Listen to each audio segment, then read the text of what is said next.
Salam damai sejahtera bagi Bapak, Ibu, dan Saudara sekalian, dimanapun Anda berada. Mari kita bersama akan membahas tentang ayat pilihan yang terkenal dalam Alkitab. Banyak orang Kristen mempunyai ayat-ayat pilihan yang tersimpan dalam hatinya. Tentu ayat itu berbeda-beda. Tapi ada satu ayat dalam Alkitab yang hampir semua orang Kristen tahu, malahan hafal.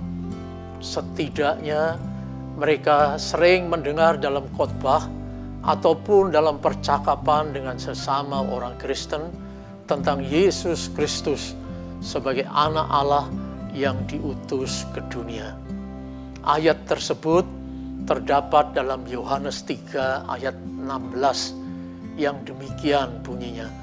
Karena begitu besar kasih Allah akan dunia ini, sehingga Ia telah mengaruniakan anaknya yang tunggal, supaya setiap orang yang percaya kepadanya tidak binasa, melainkan beroleh hidup yang kekal.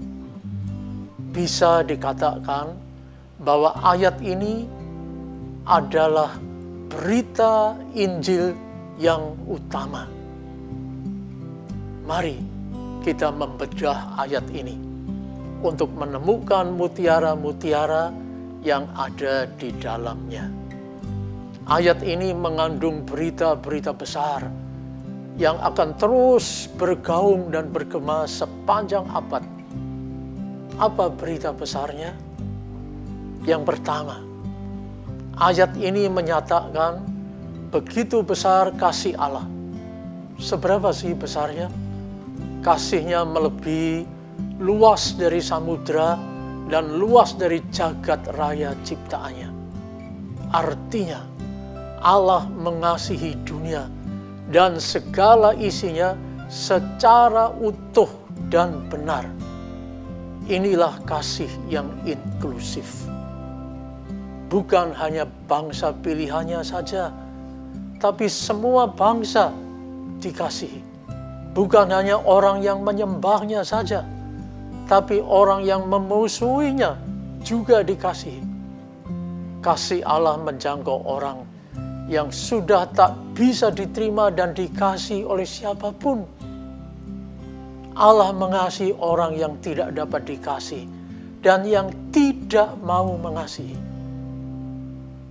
Allah mau menjadi sahabat orang yang tidak bisa lagi bersahabat dengan siapapun.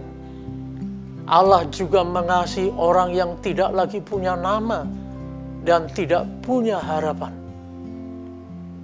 Kalau kasih hanya mau menerima yang mengasihinya saja, itu berarti bukan kasih, tapi itu cuma kewajaran dan kebiasaan dalam hidup.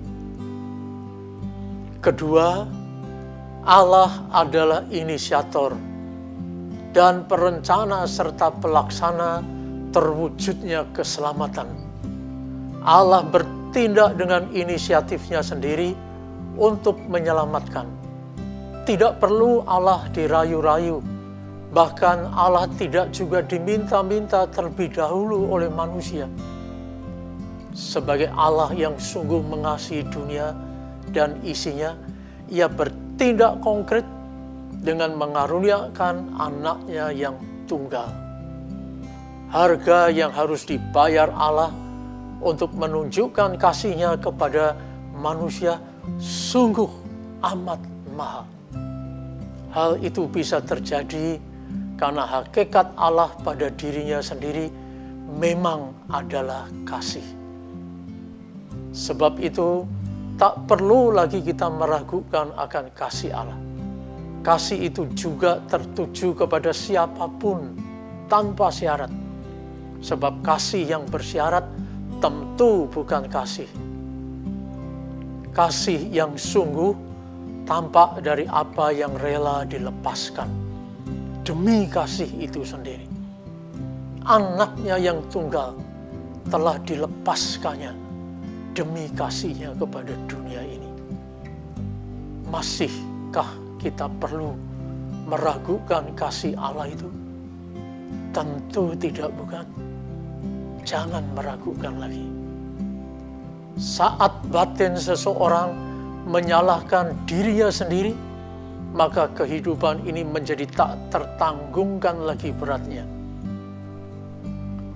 Ketiga, Allah tidak pernah berkeinginan memaksa manusia untuk tunduk di bawah kuasanya.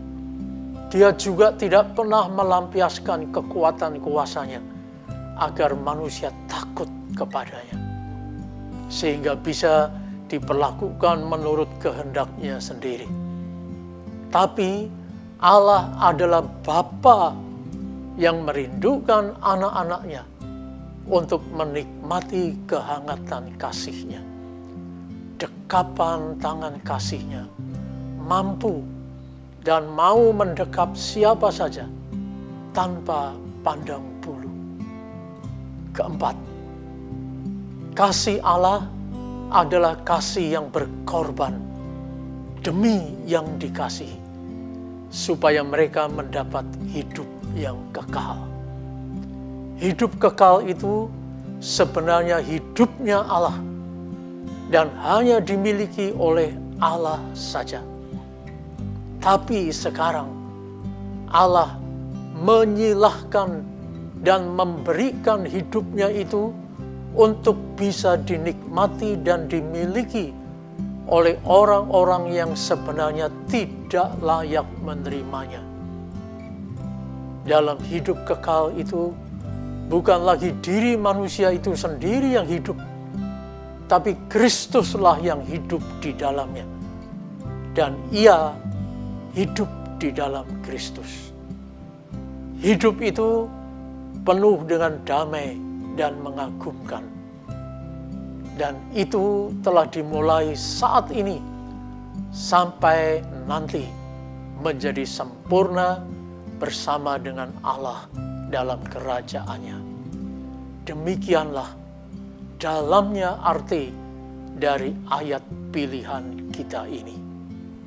Isinya memantapkan iman percaya kepada kasih dan karya keselamatan Allah Tritunggal bagi manusia dan dunia ini.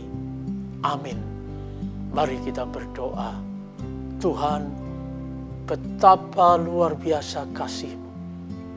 Kami merindukan kasih-Mu, karena kami hanya bisa hidup karena dikasihi oleh Allah. Dan Allah mau mengasihi kita yang berdosa ini. Terima kasih Tuhan. Amin.